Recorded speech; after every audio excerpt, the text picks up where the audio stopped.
Hey there, before we begin, don't forget to like, subscribe, and hit the bell so you never miss a story. I'd love to know, where are you watching from, and what time is it there? Now, take a deep breath, relax, and let your mind drift. These horror stories will crawl under your skin and linger in the dark. Let's begin.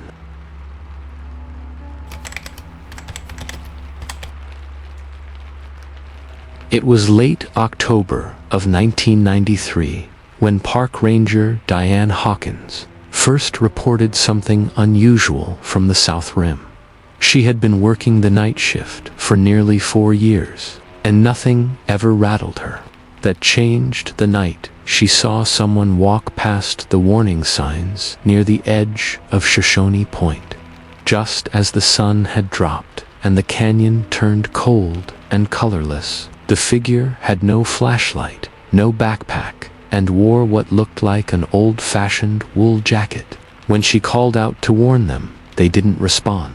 They just kept walking until they disappeared behind a large rock formation that had no safe passage beyond it. By the time a search team arrived 30 minutes later, they found no sign of anyone. No footprints, no drag marks, no belongings. They combed the area with high-powered lights, rappelled over the edge with harnesses, and even brought in dogs. Nothing. No missing persons reports came in either, which only deepened the confusion. Diane swore she had seen someone, and she wasn't the only one. 3 days later, a young couple from Utah, camping near the rim, came into the ranger station, pale and visibly shaken. The man, Thomas, said he had followed someone who looked dazed along the ridge in the middle of the night, thinking they needed help. The person never turned around and never responded, just kept walking. Thomas said he followed until the figure reached a part of the trail that dropped straight down the cliff. When he got closer, no one was there. The woman had vanished. The next day, Thomas and his girlfriend left the park early. At first, the reports seemed like isolated cases of bad lighting and paranoia. That changed the following spring when a hiker named Marcus Delaney went missing near the same stretch of the South Rim. He had been hiking alone. He had a GoPro clipped to his backpack strap and a journal he used to track his progress. His route had been shared with his sister, who was supposed to pick him up in Flagstaff 2 days later. He never arrived. A multi-agency search combed the area for 5 days. They eventually found his pack and journal near a spot less than 100 feet from the same overhang, where Diane had seen the strange figure the year before. The GoPro was missing, but his journal remained dry and intact, tucked under a small rock cairn. The last entry was written around 6:30 p.m. and read, "Saw someone up ahead on the trail. Maybe a ranger. They're not talking, but they keep turning their head toward me. Kinda weird. Gonna keep my distance and head to camp. Something's off. I don't like this." Marcus was never found. After that, the location gained a quiet reputation among the backcountry rangers. They started calling the area Phantom Overhang. Hikers were warned to stay away from the cliff edge in poor light.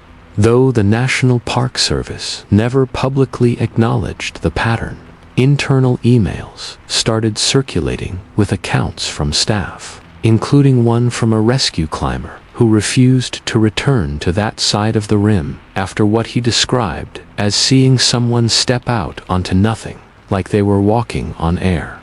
Years later, in 2002, a new park ranger named Joel Cortez volunteered for a solo night patrol near the South Rim, unaware of the overhang's history. He was a former Marine and had just transferred from Zion.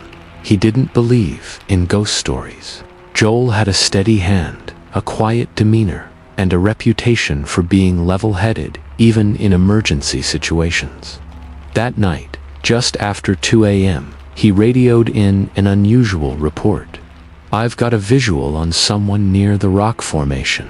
No flashlight. Looks like they're stuck, approaching on foot." That was the last anyone heard from Joel. His radio went dead. Backup arrived just under an hour later and found his flashlight on the trail, still lit. His notebook and jacket were lying neatly folded near the edge of the overhang. His service pistol was holstered. There were no signs of a struggle, no blood, no scuff marks in the dirt, and again, no footprints leading away from the scene. Later, when they reviewed his incident log, they found an entry timestamped just 30 minutes before his radio call. It read, "Strange noise from the East Trail, something like breathing, heavy, but no wind. Going to check it out. Don't like this. Air feels wrong."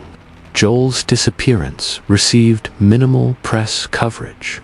The official statement from the Park Service called it an unresolved missing person case under investigation. His family eventually held a private memorial near the canyon. They chose not to return to the site. The strange occurrences near the phantom overhang quieted down after Joel vanished. For nearly a decade, no reports came in, no sightings, no disappearances, until 2013, when a group of college students visiting from Arizona State hiked into a restricted section of the canyon as part of a dare. What they captured on a short, shaky cell phone video would reignite everything.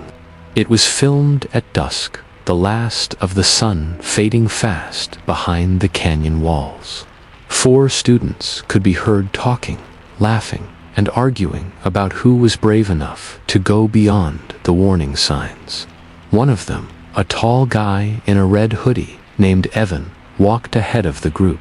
He had the camera, and he narrated what they were doing like a mock documentary. For the first 2 minutes, it was nothing but goofing around.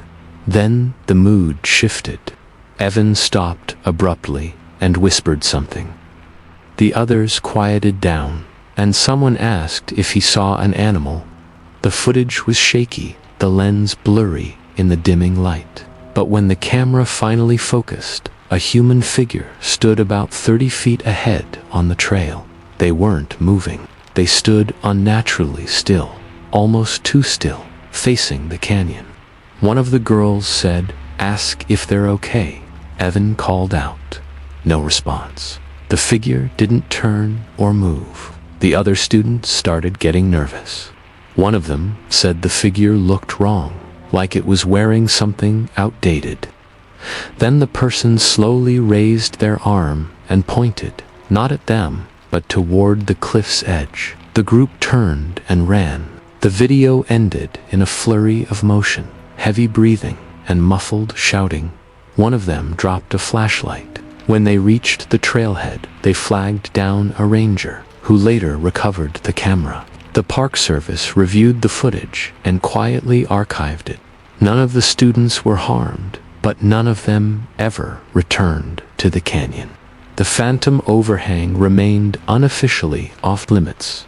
Rangers started subtly rerouting trails, adding new signage, and discouraging hikers from wandering near the area at dusk. But stories kept surfacing.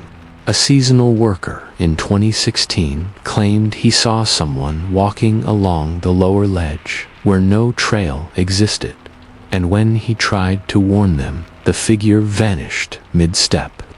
In 2019, a couple on a sunrise hike took a photo of the canyon and later discovered what looked like a person standing alone on the edge where no one should have been at that hour.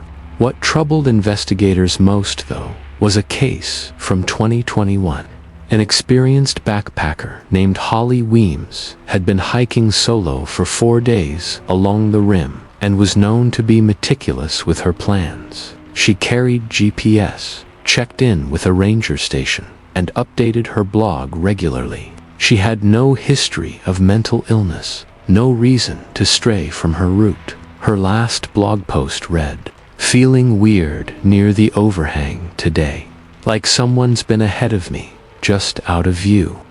I keep hearing crunching gravel, but when I stop, nothing. I haven't seen another person in over a day. I'm going to push on past the ridge. Just a few more hours to camp. She was never seen again. When rescue teams traced her GPS signal, it stopped transmitting near the same location as Marcus Delaney's last journal entry. Her tent was found staked near a narrow offshoot of the trail. Inside it were her pack, food, and a folded note on her sleeping bag. The note had 3 words, scrawled hastily. Don't follow them. No one has been able to explain who or what them refers to. The National Park Service continues to list Holly's case, like Joel's, as an open investigation. They maintain no official statement on the cluster of disappearances near that particular stretch of the South Rim. Rangers still patrol the area, though few volunteer for night shifts near the overhang anymore. Diane Hawkins, now retired, has refused all interviews, but in a rare email exchange from 2015 obtained through a FOIA request, she responded to a question about her first sighting with a single line. It wasn't a person. I don't know what it was, but it was waiting. Whatever waits near the phantom overhang has not left, and as long as the Grand Canyon continues to draw hikers, thrill seekers, and explorers to its edges, it may not need to.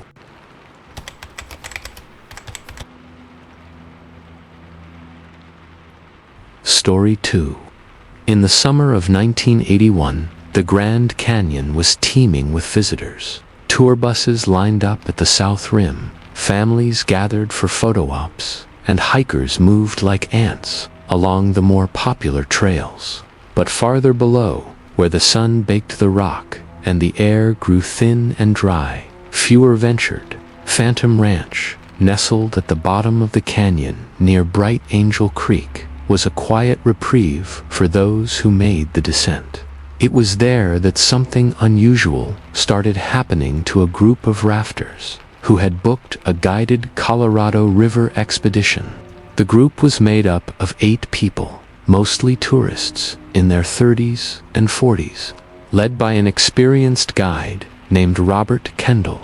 Rob had been working as a river guide for 10 years and knew the Colorado's twists and moods better than anyone.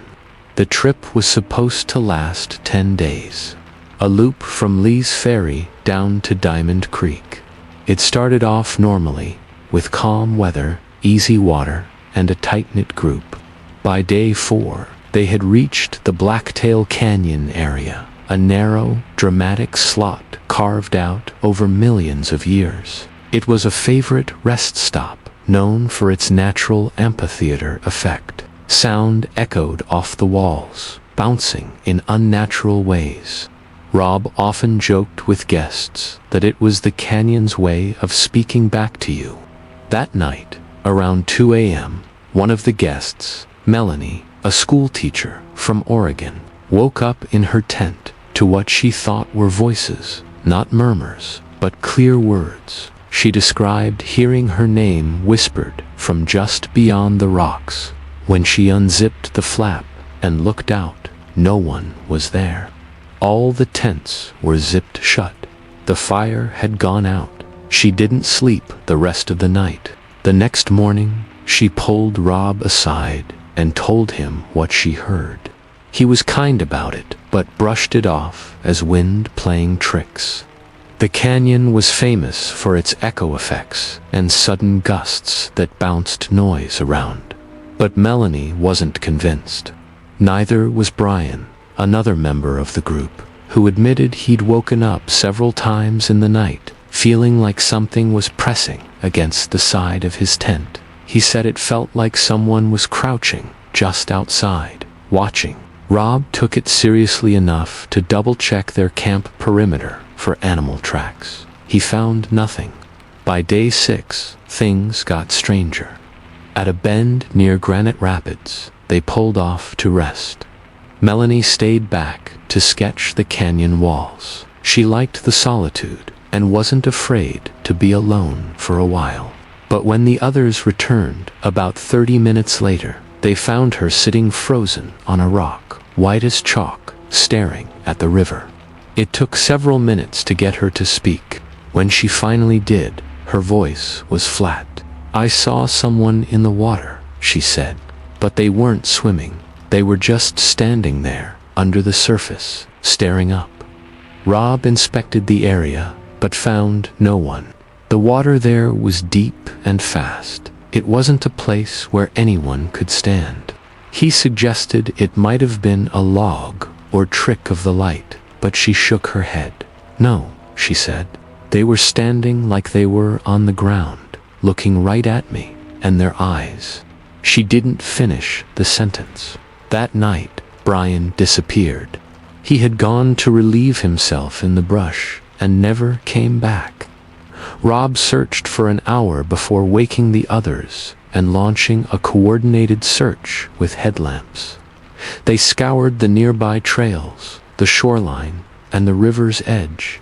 Just before sunrise, they found his sandals on a rock at the edge of the water, neatly placed side by side. His footprints ended there. No scuffle, nothing. Rob radioed for help, and by the following day, park rangers arrived by helicopter. They conducted a sweep of the area, but no body was found. Brian's name was added to a long list of people who vanished within the canyon's walls. The trip was cut short. The group was evacuated and questioned. Melanie wouldn't speak at all once they reached the south rim. She seemed hollow, distant, like something had followed her out of the canyon. Rob retired the next year. He moved inland and stopped speaking to his old rafting company. "It wasn't what she saw. It was what I heard the night Brian went missing. I never told anyone, but I woke up to my own name being whispered, coming from the water." The canyon has always carried echoes, but some sounds don't bounce off the walls. Some come from something older, deeper, and still listening. After the group was airlifted out of the canyon, the incident barely made the local news. One article mentioned a missing hiker presumed drowned, but it didn't go into the details of the trip or the strange events leading up to Brian's disappearance. Melanie left Arizona the same day and never responded to follow-up calls from park officials. The rest of the group scattered as soon as they could, but Rob stayed behind an extra night. He told the rangers he needed to gather his gear. What he really wanted was one last look at the river. He returned alone to Granite Rapids just before dusk, hiking in with a small flashlight and a canteen.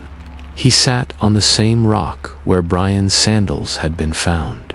The water rushed by below, strong and loud, and he felt the same uneasy pressure that had lingered through the trip, the kind that made the hair on the back of his neck stand up like he was being watched. He stayed until the sky turned dark.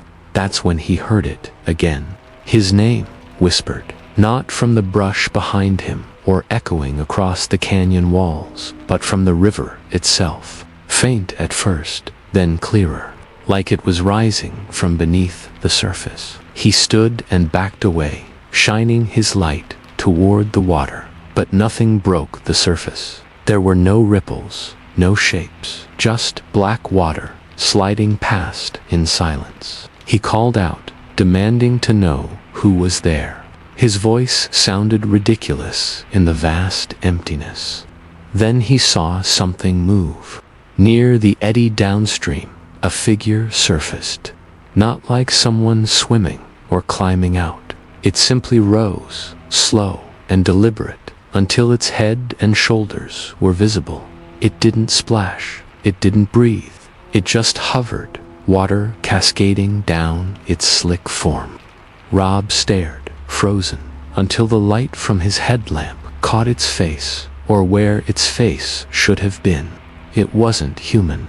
It was blank, smooth like river stone, and had two dark holes where eyes should be. It tilted its head slowly, as if curious, then extended an arm. Rob turned and ran. He didn't stop until he reached the trailhead. He collapsed against his truck, heart hammering, and didn't speak of what he'd seen until years later, long after his retirement. He wrote a series of letters to a friend who had once worked search and rescue in the park.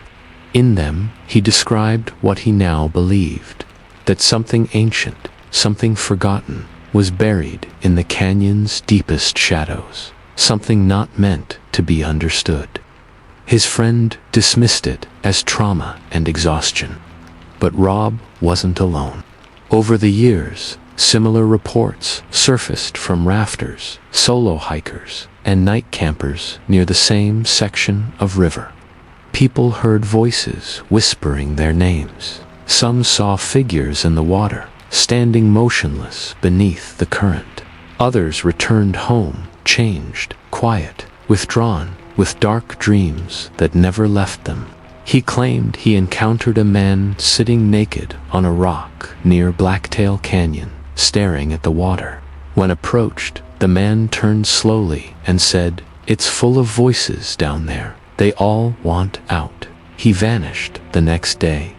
Melanie, the school teacher from the 1981 trip, passed away in 2012.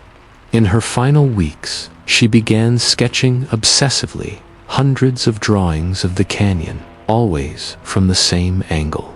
Each one included a dark figure in the water, barely visible, half submerged. On the back of the final drawing, she wrote, "They never stopped whispering. The Grand Canyon holds layers of time, each inch of rock 1,000 years deep. And somewhere below, beyond the reach of sunlight and science, there are voices buried too."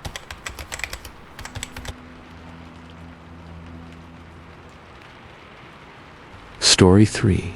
During the wildfire season of 2005, lightning ignited a blaze near the north rim of the Grand Canyon. It was dubbed the Dragon Fire, named for the jagged plume of smoke that twisted up from the Kaibab Plateau like a serpent. The fire wasn't large by state standards, but it forced the temporary closure of several trails and isolated a few campsites deeper in the canyon.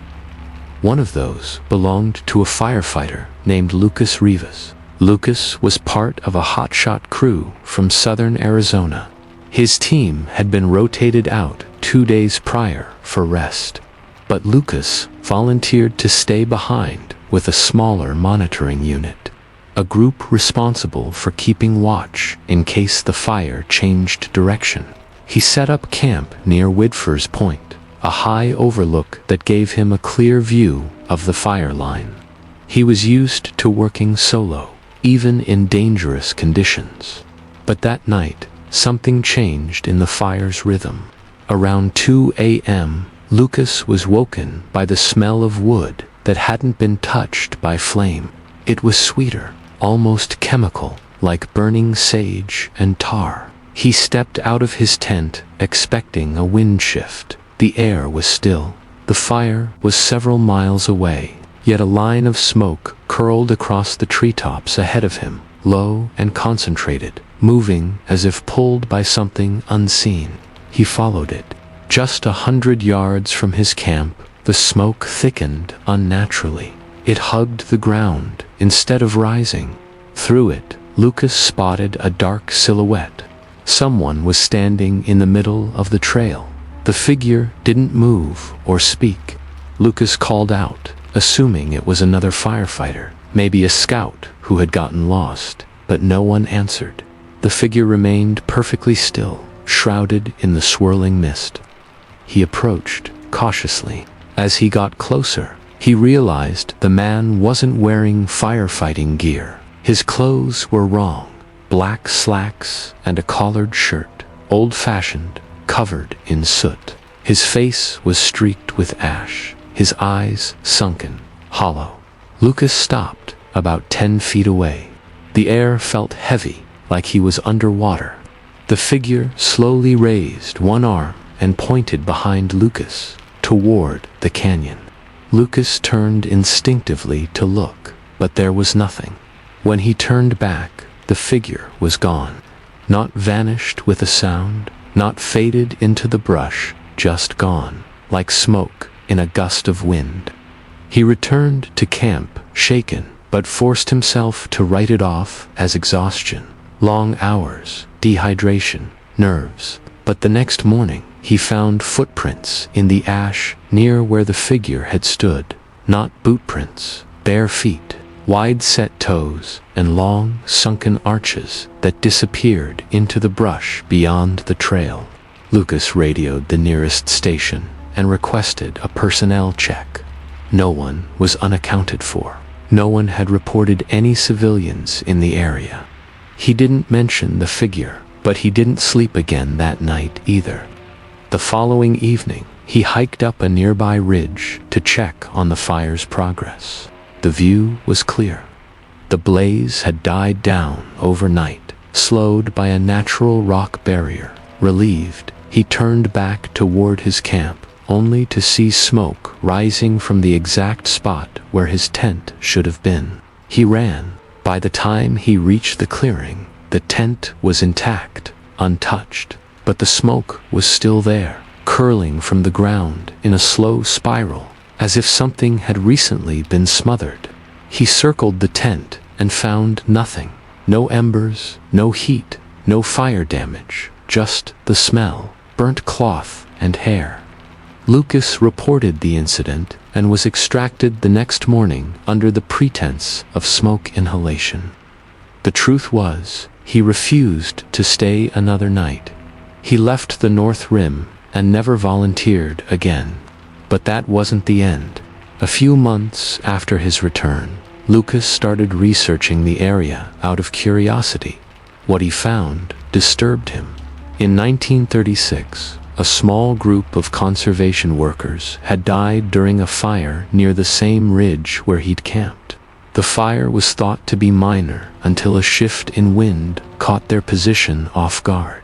3 men were found burned in their tents, unable to escape. One of them had been wearing a black collared shirt. Their names were engraved on a forgotten brass plaque near the edge of Whitford's Trail. Lucas visited the site once. Years later, the plaque was tarnished and partially buried in pine needles. As he wiped the dirt away to read the names, he said he smelled the smoke again, sweet, chemical, and wrong. Then he heard a voice behind him whisper, "Still here." When he turned around, the trail was empty. Lucas didn't stay long at the plaque. After hearing the voice, he backed away from the overlook and left the ridge without looking back. He told himself it was his mind playing tricks again, memories bubbling up in that strange mix of fear and curiosity. But deep down, he knew it was real. He never returned to the Grand Canyon after that. Years passed. Lucas changed careers and settled in Flagstaff, working in forestry operations. He rarely talked about what happened during the Dragon Fire, except once, during a winter storm when he was caught off guard by a power outage, and the smell of smoke returned. Not wood smoke, the same foul chemical scent he remembered from the canyon. The memory hit him so hard that he started to dream about that ridge. He saw the man in the collared shirt, always standing in the same place, always silent. Sometimes, in the dream, the figure would raise his arm again and point, not toward the canyon this time, but directly at Lucas. In 2011, Lucas read about another fire on the North Rim. This one was smaller, mostly contained, but a detail in the article caught his eye. A seasonal firefighter had reported seeing a figure in the smoke, someone walking across the edge of the fire line, barefoot and silent. The crew searched the area and found no one. But they did find a half-melted shoe near a collapsed tree, not modern, something from decades earlier. Lucas drove out to meet the firefighter, using an old connection to get access. The young man, barely 22, was shaken. He didn't want to talk at first, but eventually he opened up. His description matched Lucas's almost exactly: the dark shirt, the sunken eyes, the strange behavior of the smoke. The most chilling detail came last. He pointed. The young man said, just lifted his hand and pointed up the trail, toward the trees, like I was supposed to follow him. But I didn't. I just froze. Lucas knew then that he hadn't been hallucinating. Whatever haunted that part of the canyon wasn't bound by fire or time. It moved with the smoke, across decades, always appearing when the conditions were just right. And it always pointed. A few months later, Lucas got a call from a former crewmate who had returned to the area. They were clearing brush along a firebreak line near Widfer's Trail when they unearthed something under a layer of packed soil, a section of blackened canvas. Inside was a partially rusted belt buckle and a set of uniform buttons, old firefighter gear, long buried. The firebreak was nowhere near the official site of the 1936 fire. It was almost a mile off. Lucas didn't respond.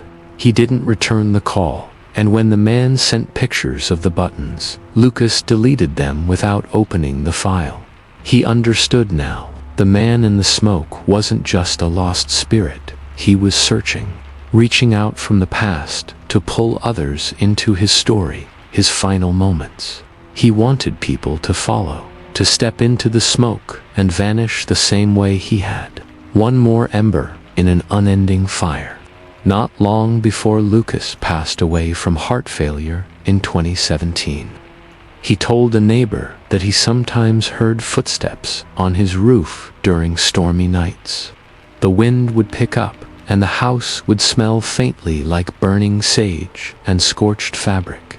When the power flickered, he would hear tapping on the windows, like someone waiting to be invited in. In his final notebook, left in a bedside drawer, he had written a short line on the last page, in shaky handwriting. He's still pointing. I just can't tell what at anymore. Wildfires in the Grand Canyon have claimed dozens of lives over the years. But some say the death toll isn't limited to flames. Something lingers in the smoke, old and patient, pointing the way back into the fire.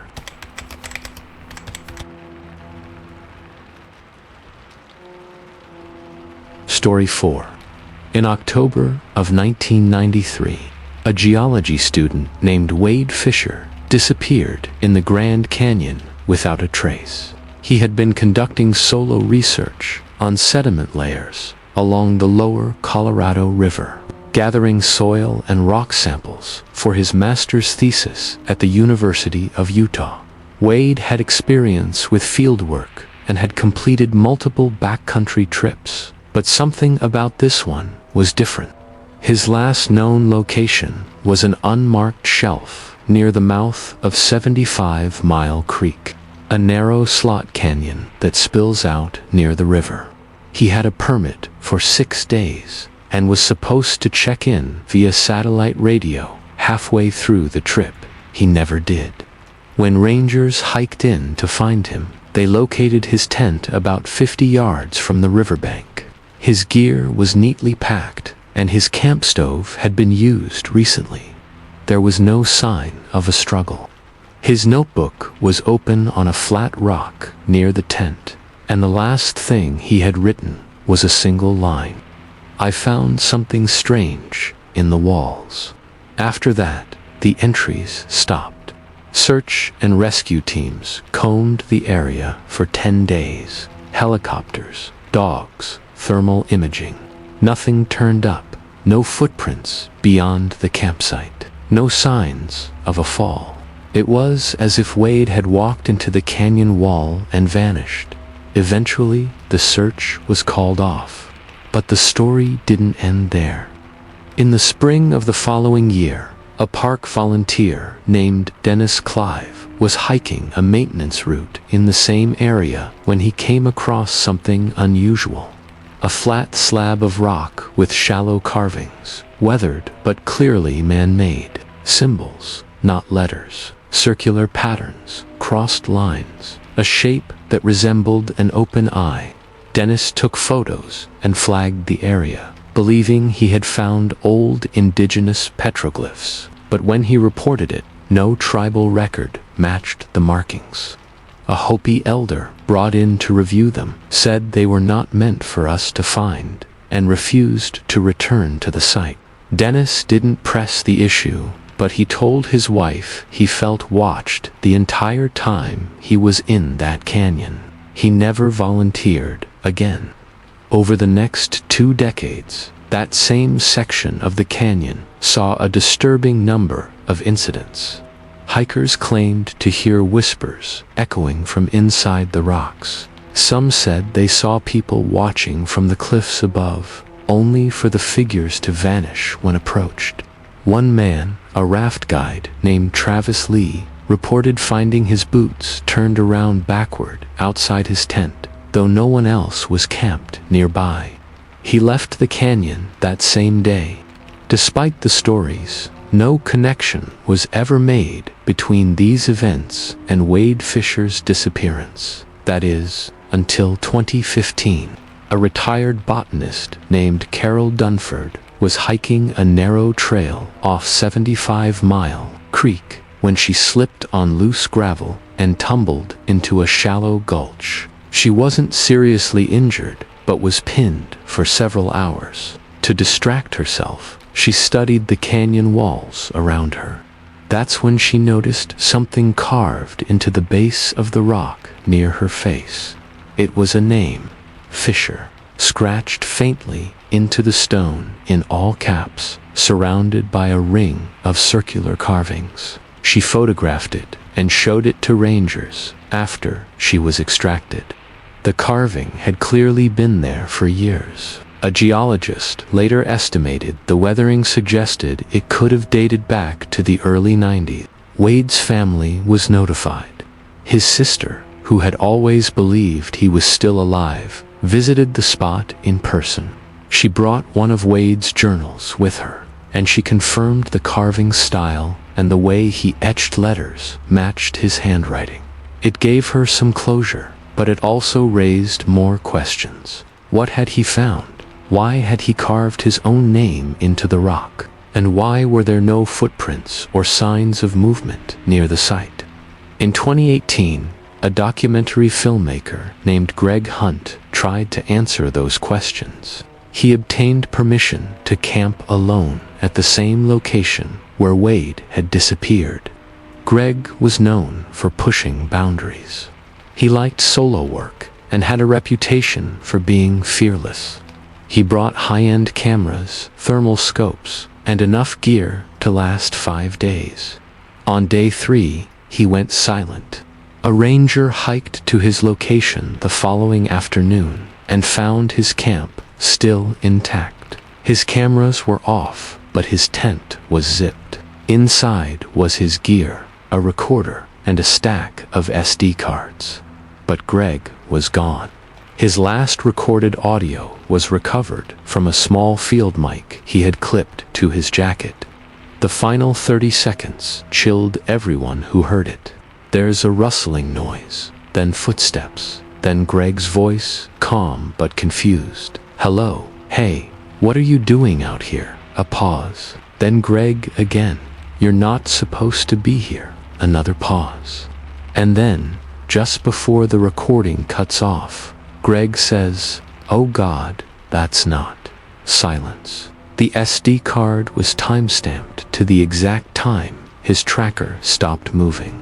His body was never recovered. The area was closed indefinitely. The official explanation for Wade's disappearance remains presumed accidental fall. Greg's remains are still listed as missing. No one has ever identified the symbols carved into the rock walls, and the site has since been buried in a rock slide following a flash flood. Some say the canyon buried it on purpose. Others believe something older did, after the flash flood buried the rock wall near 75 Mile Creek. The park officially closed off access to the area, citing erosion and hazardous trail conditions. But many believed the closure had less to do with safety and more to do with what people had started to find. And here, in the canyon's deeper sections, Greg Hunt's disappearance sparked a quiet investigation that never made headlines. One ranger, who asked not to be named, claimed that after the filmmaker vanished, his gear was carefully examined, especially the SD cards he had stashed in waterproof bags. Most of the footage was standard B-roll, time lapses of the night sky, cliff formations, birdsong. But on the last night, the footage changed. According to the ranger, the final recorded video showed Greg awake in his tent after midnight, whispering into the camera. He said he kept hearing something dragging along the canyon wall, like a large stone being scraped or pulled. It would start faint, grow louder, then vanish again. He seemed calm, unnerved, but rational. At one point, he said, "It sounds like it's coming from inside the rock." The camera tilted, and the screen went dark. That was the last anyone saw of him. No one ever explained how a man with survival training, GPS tracking, and an emergency beacon could vanish in such a small area without triggering any device. His beacon was found still clipped to his backpack inside the tent. A year later, a college student named Tara Alvarez visited the canyon for a writing project on unsolved wilderness disappearances. She had grown up hearing about Wade Fisher's case and always felt drawn to it. With the restricted zone near 75 Mile Creek still technically closed, she stayed near the perimeter, hoping to get a sense of the location. She camped about a mile away and spent her time interviewing park rangers, former search team members, and Hopi cultural liaisons. On her third night, she woke up to a strange sensation. It wasn't a noise or movement that disturbed her. It was absence. The air around her was dead still. No wind, no insects, no water trickling from the nearby stream. Just perfect silence. She stepped outside her tent and froze. There, in the dirt, just feet from her, was a symbol. A circle with a slash through it. It hadn't been there before. She had raked the site clear of debris before setting up camp, and now, in the fine red dust, was a perfect geometric mark, drawn by something with precision. It was identical to one of the carvings found on the rock wall years ago, the same as in the photos Dennis Clive had taken. Tara didn't stay. She packed in under 10 minutes and hiked the trailhead with nothing but her flashlight. She didn't stop until she reached the park ranger station after sunrise. She reported the symbol, showed the photos, and handed over her notes. No one followed up. Her research paper was never published. Years later, she admitted in an interview that she still has dreams about the canyon, but not of the trail, of the walls, of standing in complete silence and feeling the stone breathe around her.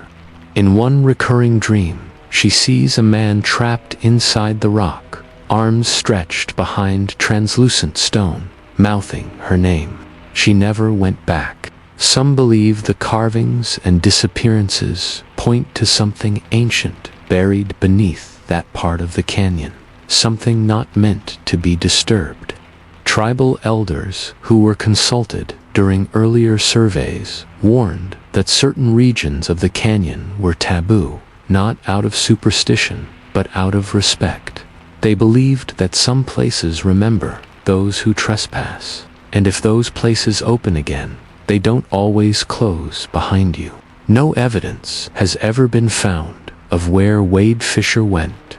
No trace of Greg Hunt's body has surfaced. But there are still nights when backpackers near 75 Mile Creek claim they hear movement beneath the earth. Not footsteps, not voices, something deeper, a groaning, like pressure, like stone shifting. And then, when everything goes quiet, they say you'll hear a whisper behind your ear, not a warning, a welcome.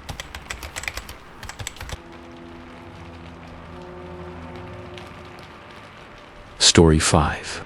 The Grand Canyon National Park archives are not open to the public.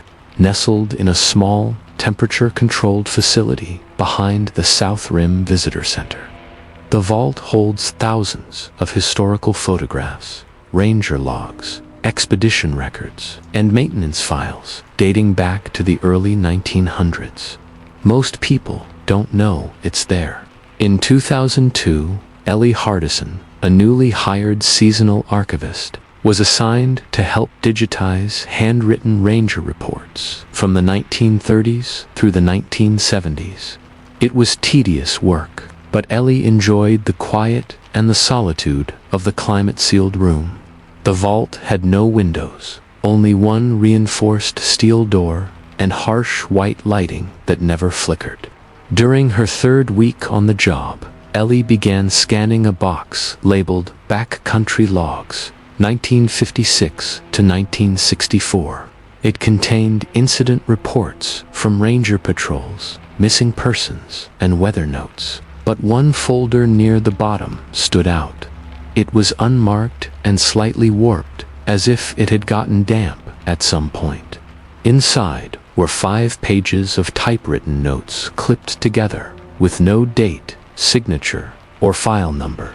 Across the top was a single phrase typed in red ink.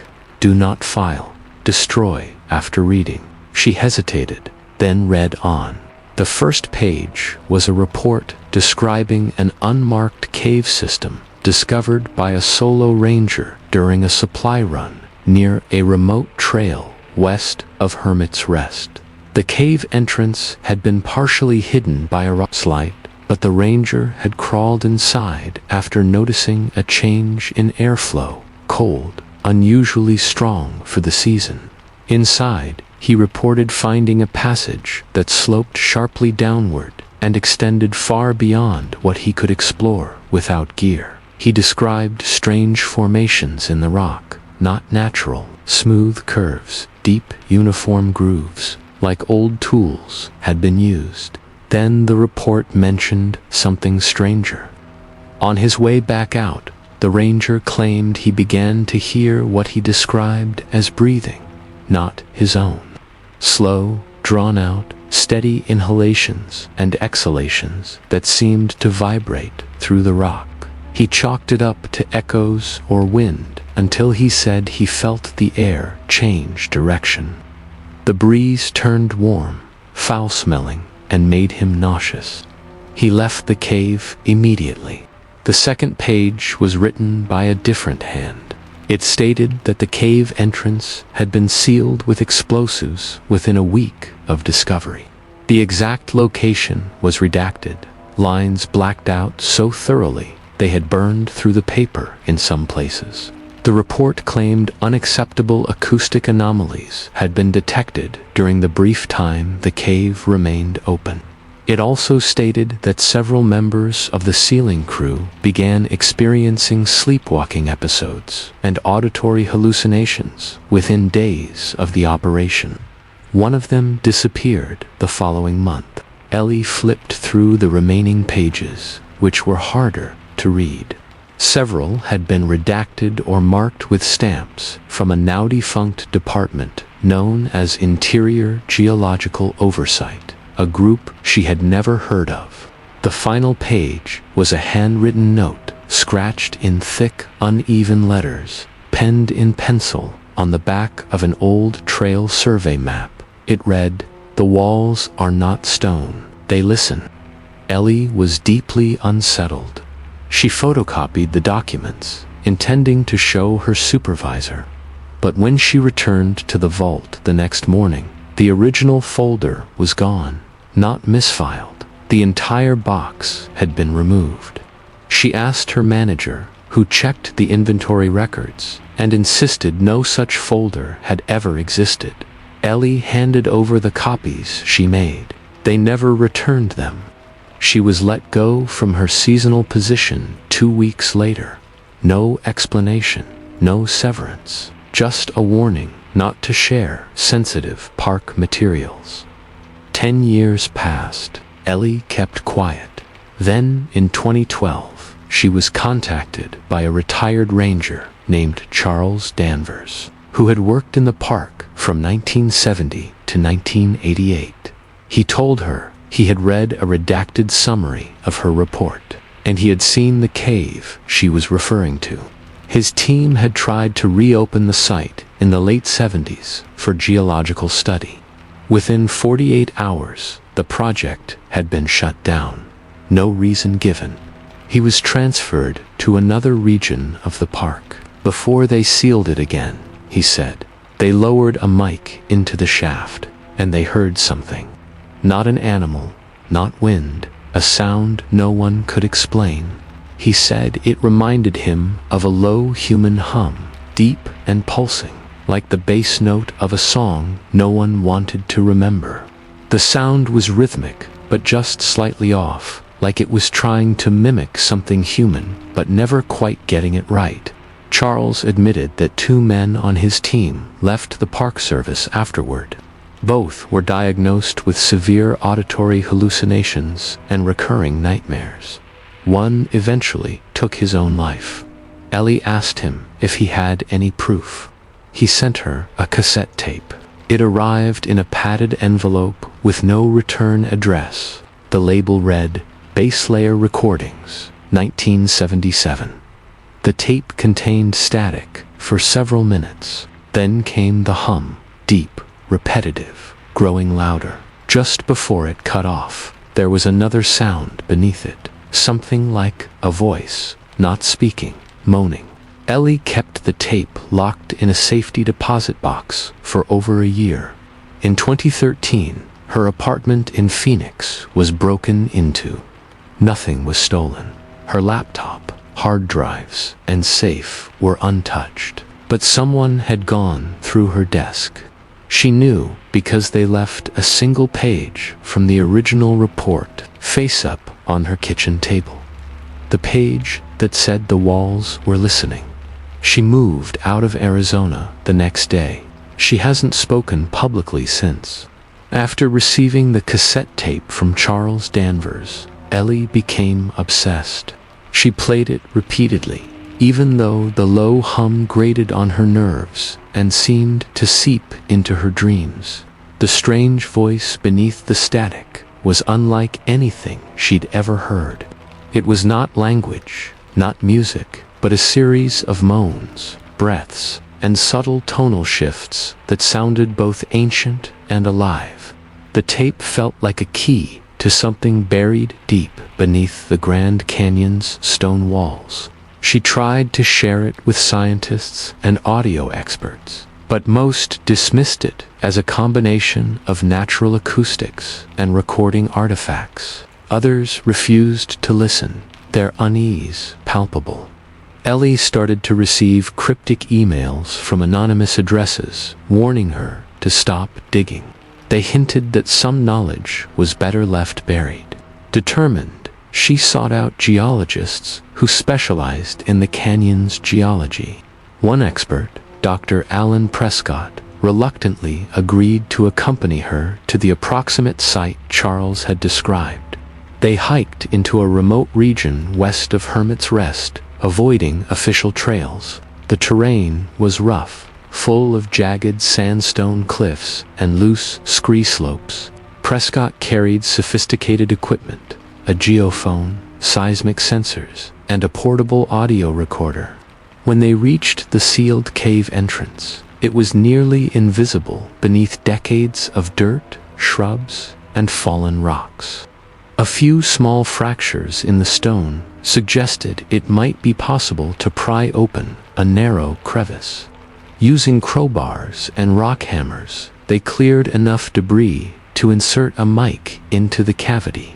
For hours, they recorded. The geophones registered subtle vibrations, not random seismic activity, but patterned pulses repeating every few seconds. The audio recorder captured a faint, resonant hum in the background, eerily similar to the tape Ellie had received.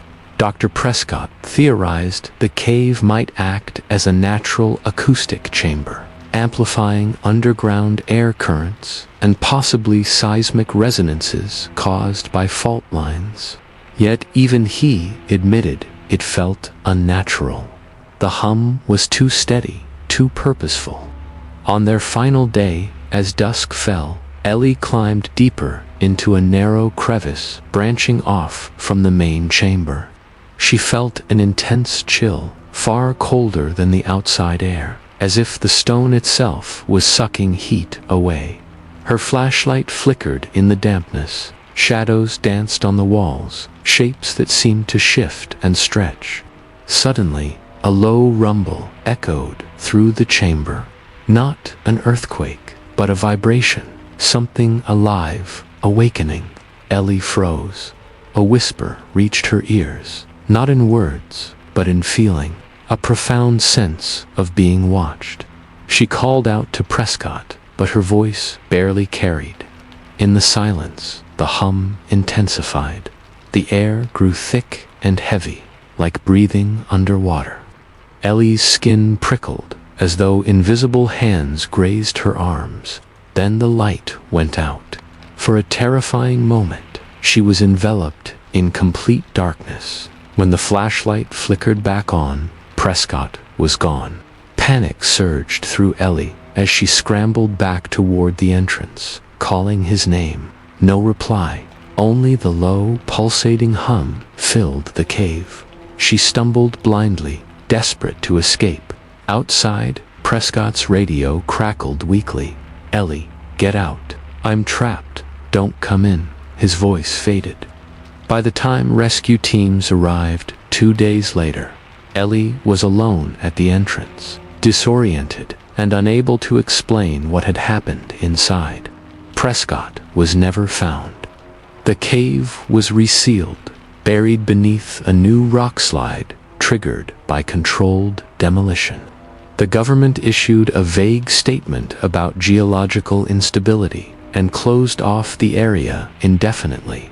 Ellie left the National Park Service shortly after. She moved far away and refuses to discuss the event publicly, but the recordings she made remain. Some leaked online years later and have been dissected by amateur researchers and paranormal investigators. Many swear the sounds contain messages, ancient calls, or warnings from something that dwells beneath the canyon. Theories range from underground civilizations to cryptic echoes of indigenous spirits protecting sacred ground, but no one knows for sure. The sealed cave remains a mystery, and some say that if you listen closely near Hermit's Rest at night, you can still hear the hum, waiting.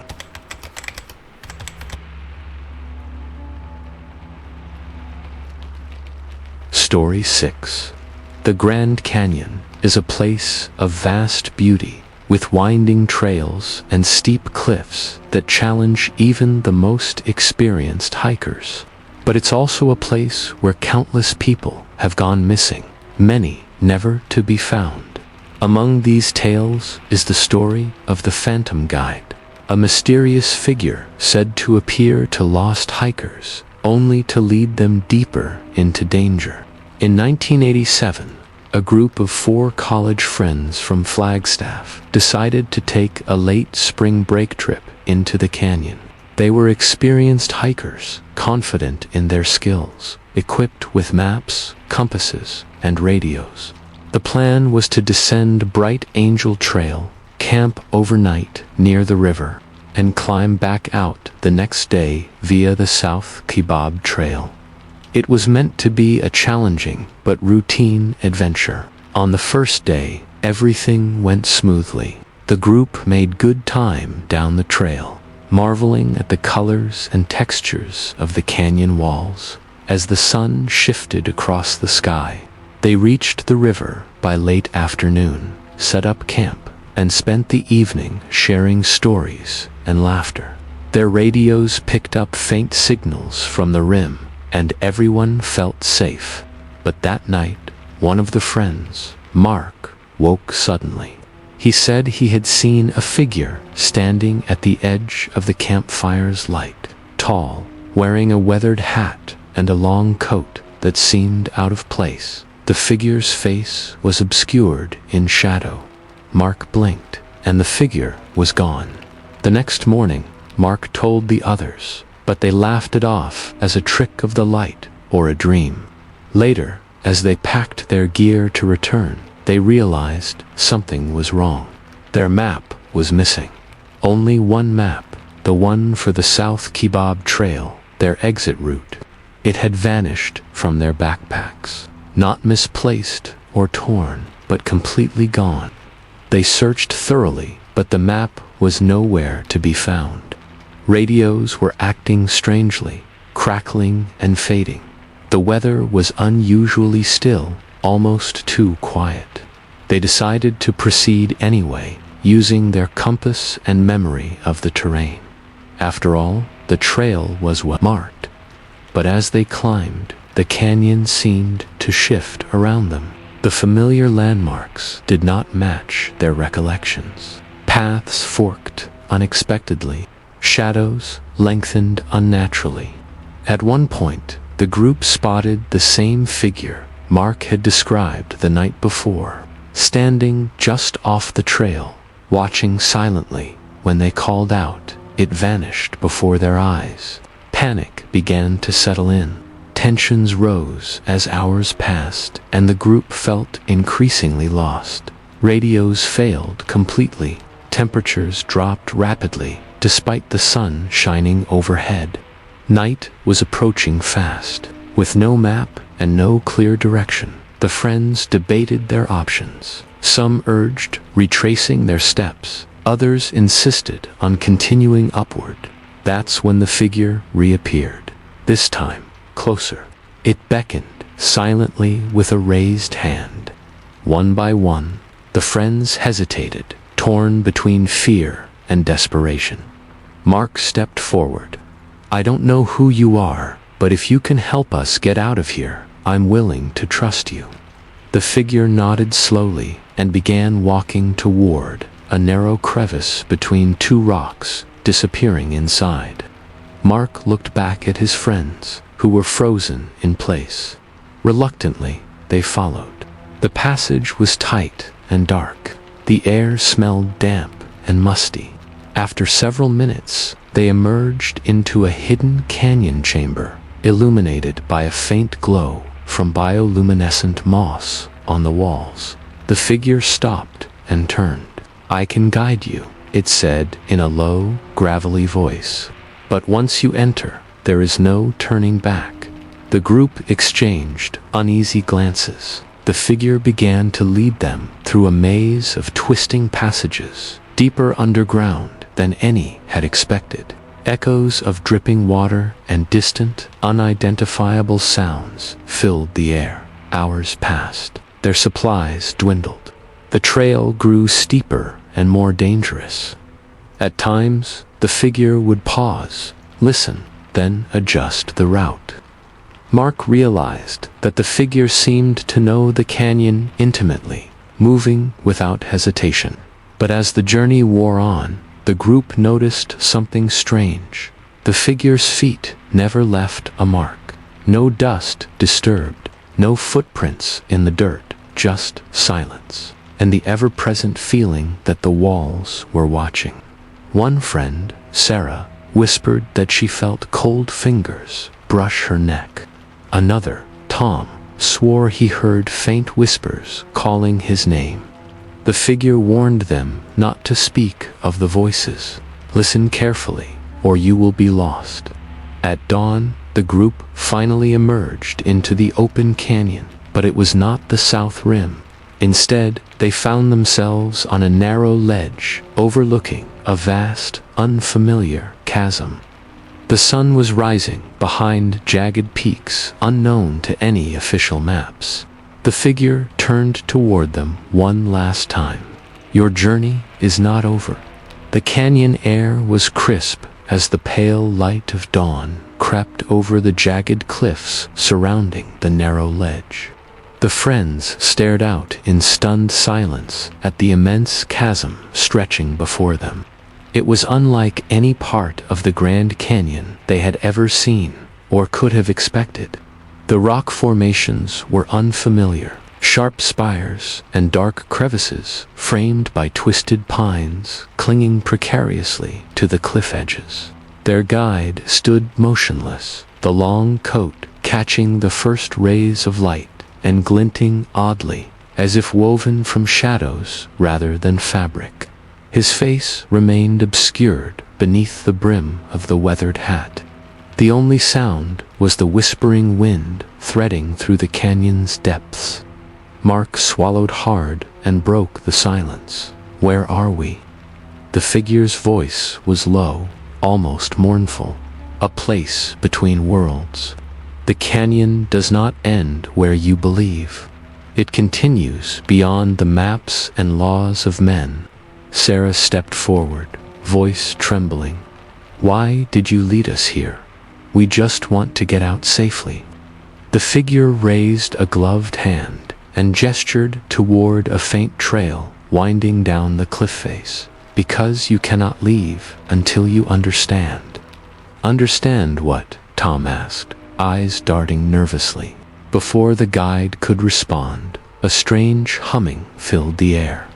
It was faint at first, almost imperceptible, then grew louder. The rock beneath their feet seemed to vibrate subtly. Ellie felt a chill run down her spine, though she wasn't the one leading the group this time. Something ancient was awakening. The guide turned sharply, his shadow flickering unnaturally on the rocks behind him. The canyon remembers. It carries the voices of those who came before, those who vanished. Mark looked back at the friends, their faces pale and tense. Fear mingled with awe. The canyon, they realized, was far more than a geological marvel. It was a keeper of secrets. The trail descended steeply, narrow and treacherous. Loose gravel slipped underfoot. The friends moved cautiously, each step echoing in the vast emptiness. As they walked, the humming deepened into a chorus of distant voices, whispers overlapping in a language no one recognized. Sometimes the voices seemed to call their names. Other times, they wove mournful melodies. Sarah gripped Mark's arm tightly. I don't like this. We shouldn't be here. The guide glanced back, his voice barely audible over the rising sound. The canyon tests those who trespass. It chooses who will leave and who will remain. Suddenly, the ground beneath Tom crumbled. He plunged forward, catching a ledge with one hand. His breath came in gasps as the others scrambled to help. The guide extended a hand.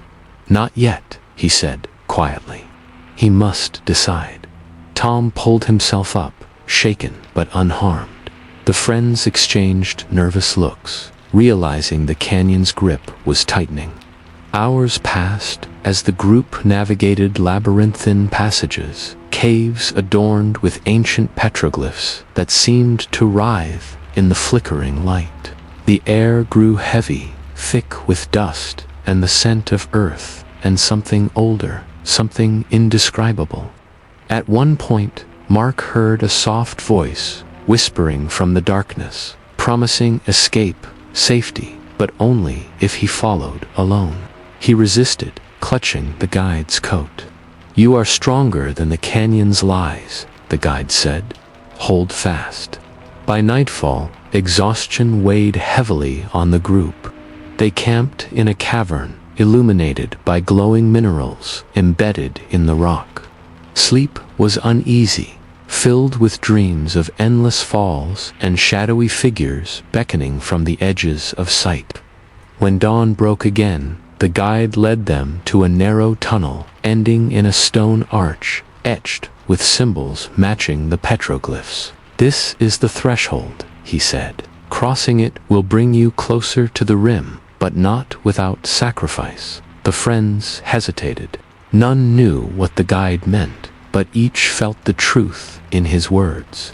One by one, they passed through the arch. The air shifted instantly, lighter, fresher, but tinged with loss. At last, they emerged near the south rim, bruised and changed. The sun was high, casting familiar shadows. Rescue teams were already searching for them, alerted by their overdue return. The friends reunited with safety, but none spoke freely of their ordeal. The canyon had claimed something from each of them: hope, certainty, the very sense of time. Years later, locals whispered of a shadowy figure who guided lost hikers only to vanish without a trace. Some believed the phantom guide was a spirit of the canyon itself, a guardian or a trap. Mark kept a worn photograph of the guide, a blurry silhouette against the rock walls. He said he could still hear the faint humming in his dreams, reminding him the canyon's secrets were far from buried.